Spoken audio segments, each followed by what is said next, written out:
diversity in the living world. So there is a large variety of living organism, plant, insect, birds और other animals and microorganisms. So जैसे कि हमें पता है कि हमारी अर्थ पे बहुत सारे लिविंग ऑर्गेनिज्म है, प्लांट हैं, इंसेक्ट है, बर्ड्स हैं और अदर एनिमल्स हैं और माइक्रो ऑर्गेनिज्म भी हैं. ये different kind of organism that we see, हर ऑर्गेनिज्म जो हम देखते हैं represent a species. Different kind के जो हम ऑर्गेनिज्म देखते हैं वो रिप्रेजेंट करते हैं स्पीशीज़. यानी कि जस्ट एन एग्ज़ाम्पल, एक डॉग भी है तो उसकी भी बहुत सारी स्पीशीज़ होंगी. So the number of species that are known and described range between 1.7 to 1.8 million. This refers to biodiversity or the number and types of organisms present on the earth. जिनके कुछ नाम हैं तो उनका नंबर है 1.7 to 1.8 million और अभी बहुत सारी ऐसी है जो अननोन है.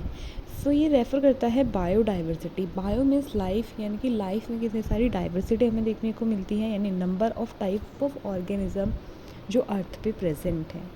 These millions of plant and animals in the world are known in an area by their local names, hence there is a need to standardize the naming of living organisms such as that a particular organism is known by the same name all over the world. This process is called nomenclature. So अब इतनी सारी species हैं तो इनको name करने की ज़रूरत है. तो इनकी नेमिंग का जो प्रोसेस होता है उसको क्या बोलते हैं, नोमेनक्लेचर. लिविंग ऑर्गेनिज्म को, किसी पर्टिकुलर लिविंग ऑर्गेनिज्म को उसके नाम से जाना जाता है इस वर्ल्ड में और इस प्रोसेस को नोमेनक्लेचर बोला जाता है. Nomenclature or naming is the only possible when the organism is described correctly and we know to that organism the name is attached to. So nomenclature और naming क्यों ज़रूरी है, जिससे हम ऑर्गेनिज्म को पहचान सकें, यानी उनकी आइडेंटिफिकेशन कर सकें. So this is the identification. Order to facilitate the study, a scientific name is assigned to each non-organism. This is acceptable to biologists all over the world. तो हम हमारी स्टडी इजी हो सके तो साइंटिफिक नेम दिए गए, scientific नाम हम देते हैं और जो सभी बायोलॉजिस्ट द्वारा एक्सेप्ट हो ऑल ओवर दी वर्ल्ड. यानी भी कोई भी स्पीशीज़ का कुछ नाम है तो वो ऑल ओवर दी वर्ल्ड उस नाम से जानी जाए. जैसे कुछ चीज़ों का नाम होता है, मान लो किसी जगह पे उसको कुछ कहते हैं, किसी जगह पे कुछ कहते हैं, बट नोमेनक्लेचर क्यों किया जाता है, उनको साइंटिफिक नेम क्यों दिया जाता है, जिससे स्पीशीज़ को हम किसी भी वर्ल्ड के किसी भी कोने में उसका हम नाम लें तो हम पहचान जाए कि उसकी बात हो रही है. यानी वो स्टैंडर्ड फॉर्म है, वो हर जगह सेम रहेगा, जिससे हम आइडेंटिफिकेशन कर सकते हैं. आइडेंटिफिकेशन ईजी हो जाती है. Now scientific names are based on agreed principles and criteria.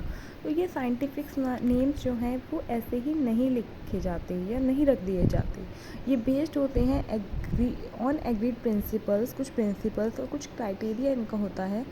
जैसे कि फॉर प्लांट्स के लिए international code of botanical nomenclature है और एनिमल्स के लिए international code of zoological nomenclature है. ये इनके प्रिंसिपल और क्राइटेरिया को देखते हुए नेम रखे जाते हैं. Biologist follow universally accepted principles to provide scientific names to known organism. Each name has two components, the generic name and the specific epithet. This system of providing a name with two components is called binomial nomenclature. This naming system given by Carolus Linnaeus is being practiced by biologists all over the world. So Carolus Linnaeus is important name क्योंकि इन्होंने ये naming system दिया था binomial nomenclature. सो binomial nomenclature में जैसे by word आ रहा है, bye means to, यानी कि इसके टू कंपोनेंट्स हैं. तो ऐसे ही हर स्पीशीज़ का नाम हम कैसे रखेंगे, उसके दो कंपोनेंट्स होंगे, जेनेरिक नेम और एक होगा specific epithet. So the technical names recognized internationally are the ones give by Linnaeus in species plantrum. And 10th edition of his book system in nature. सो इन्होंने अपनी बुक में इस बारे में डिस्क्राइब किया है। Universal rules of nomenclature are as follows. अब नोमेनक्लेचर के जो रूल्स है, जो यूनिवर्सल आपके लागू होती हैं, वो क्या है। So first is biological names are generally in Latin and written in italics. तो जो बायोलॉजिकल नेम्स हम लिखेंगे वो लैटिन भाषा में होंगे और इटैलिक्स में लिखे हुए होंगे। ये जो नोमेनक्लेचर है हम लैटिन भाषा में क्यों करते हैं, because this language is a dead language, इसमें कोई फर्दर चेंजेस नहीं किए जा सकते, तो इसलिए हम इसमें नेमिंग जो है वो करते हैं, जिससे कि कभी लैंग्वेज में चेंज आने लगे तो हमारी स्पीशीज़ का नाम चेंज ना हो, वो स्टैंडर्ड रहे। सो दे आर लैटिनाइज्ड और derive from Latin irrespective of their origin. Then second is the first word in a biological name represent the genus, while the second component denote the specific epithet. तो जैसे कि हमने पहले पढ़ा कि binomial nomenclature में हमारे 2 कंपोनेंट्स होते हैं। तो फर्स्ट जो होता है वो हमारा रिप्रेजेंट करता है जीनस, और जो सेकंड कंपोनेंट है वो हमारा होता है specific epithet. For example, scientific name of a mango is written as Mangifera indica और Mangifera indica is in this name Mangifera represent the genus while the indica is the specific epithet. So mango का scientific नाम है Mangifera and इसमें जो Mangifera है वो हमारा हो जाएगा जीनस और इंडिका हमारी स्पीशीज़ है मैंगो की। Both the words in a biological name when handwritten are separately underlined or print in italics to indicate their Latin origin. So हम इनका Latin origin कैसे दिखाएंगे, तो जब हम हैंड रिटन लिखेंगे इनको तो हम अंडरलाइन कर देंगे, and this is a special thing जो आपको अपने एग्ज़ाम्स में भी करके आना है, या टेस्ट या जब भी आप कोई क्वेश्चन ऐसा करें। सो जो साइंटिफिक नेम होगा हमेशा उसको अंडरलाइन करेंगे, और अगर प्रिंटेड फॉर्म है तो उसको इटैलिक्स में लिखेंगे। The first word denoting the genus start with the capital letter, while the specific epithet start with the small letter. So first word जो होगा मैंजीफेरा है, जीनस का नाम है वो कैपिटल से लिखेंगे, और स्पेसिफिक एपिथेट का नाम स्मॉल लेटर्स में लिखेंगे, जो मतलब उसका फर्स्ट वर्ड होगा। Name the author appears after the specific epithet. Specific epithet के बाद ऑथर का नाम भी लिख सकते हैं कि किसने उसको वो नाम दिया at the end of the biological name and is written in an abbreviated form, और उसको हम एब्रीविएटेड फॉर्म में लिखते हैं बायोलॉजिकल नाम देने के बाद। जैसे कि मैंजीफेरा इंडिका लिन। लिन क्या डिस्क्राइब कर रहा है कि ये फर्स्ट डिस्क्राइब किया गया by Linnaeus. If both generic and specific name अगर सेम है, जीनस का भी और स्पेसिफिक नेम जो है और वो सेम है, तो उसको हम टॉटन्यूज कहेंगे, जैसे कि कैटला कैटला। इसको हम आगे पढ़ेंगे किंगडम्स में। Classification is the process by which anything is grouped into convenient categories based on some easily observable character. For example, we easily recognize groups such as plant or animal or dog, cat or insect. So classification, जैसे कि हमें पता है classification यानी क्या होता है, divide करना, ग्रुप करना किसी चीज़ों को, तो हम यहाँ पे भी क्लासिफिकेशन करेंगे।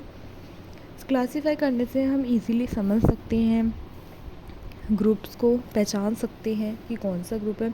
जैसे कि हमने कह दिया एनिमल्स, तो हम उसको प्लांट से डिस्टिंग्विश कर सकते हैं कि भाई ये प्लांट है और ये एनिमल्स है, ये कैट है और ये डॉग है, ये कैट ग्रुप है, ये डॉग ग्रुप है, ये इंसेक्ट ग्रुप है। सो जिससे हम इजीली रिकग्नाइज कर सकें। The moment we use any of this terms we associate certain character with the organism in that group.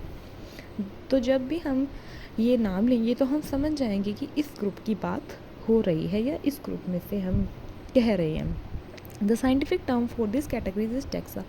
तो जो साइंटिफिक टर्म है उस इन कैटेगरीज के लिए क्या बोलते हैं हम, taxa. Taxa can indicate categories at a very different level. Plants also form a taxa. तो टैक्सा बहुत इंपॉर्टेंट है कि टैक्सा होता क्या है।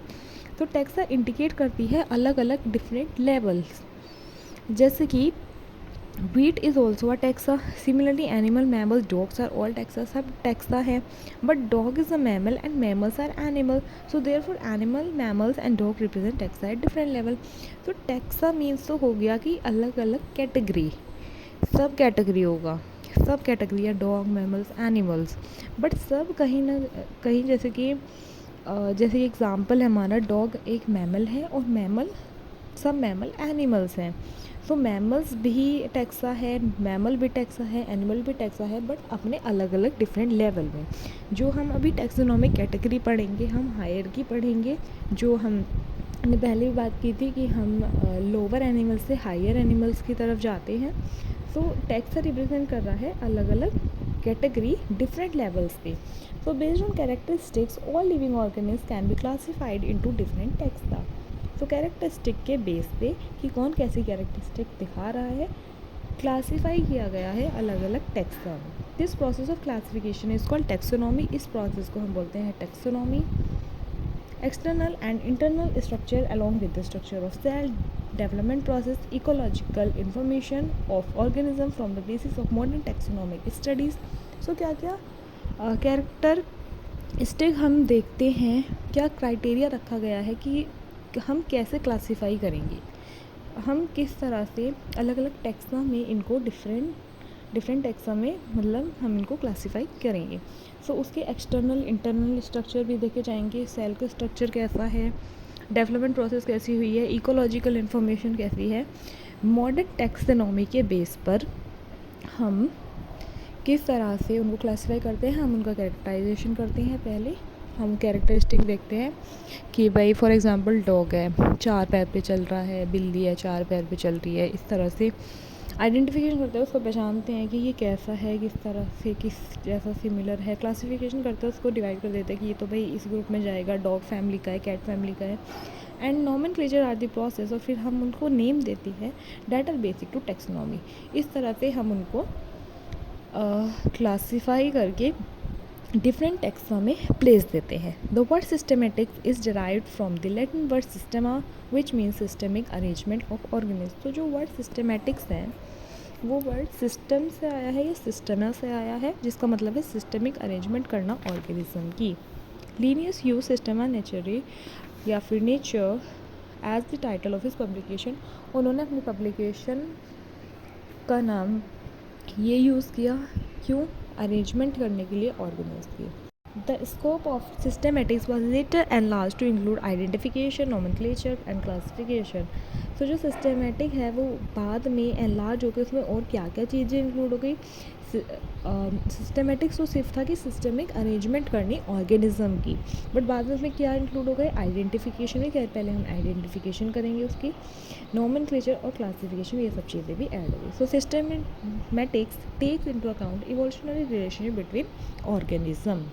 तो ये इवोल्यूशनरी रिलेशनशिप जो ऑर्गेनिज्म के बीच में है कि पहले ऐसे थे, इनके फिर बाद में इवॉल्व हुए धीरे धीरे accordingly. So the term new systematics जो है, न्यू मीन्स न्यू यानी कि न्यू सिस्टमेटिक्स, जिसमें कि ये सारी चीज़ें इंक्लूड हुई, given by Julian Huxley is a new branch of systematics. It is used to know interrelationship among living organisms. इसमें हम ऑर्गेनिज्म के बीच में आपस में रिलेशनशिप क्या है, क्या इवोल्यूशनरी रिलेशनशिप रहे हैं, उसको भी कंसिडर करते हैं।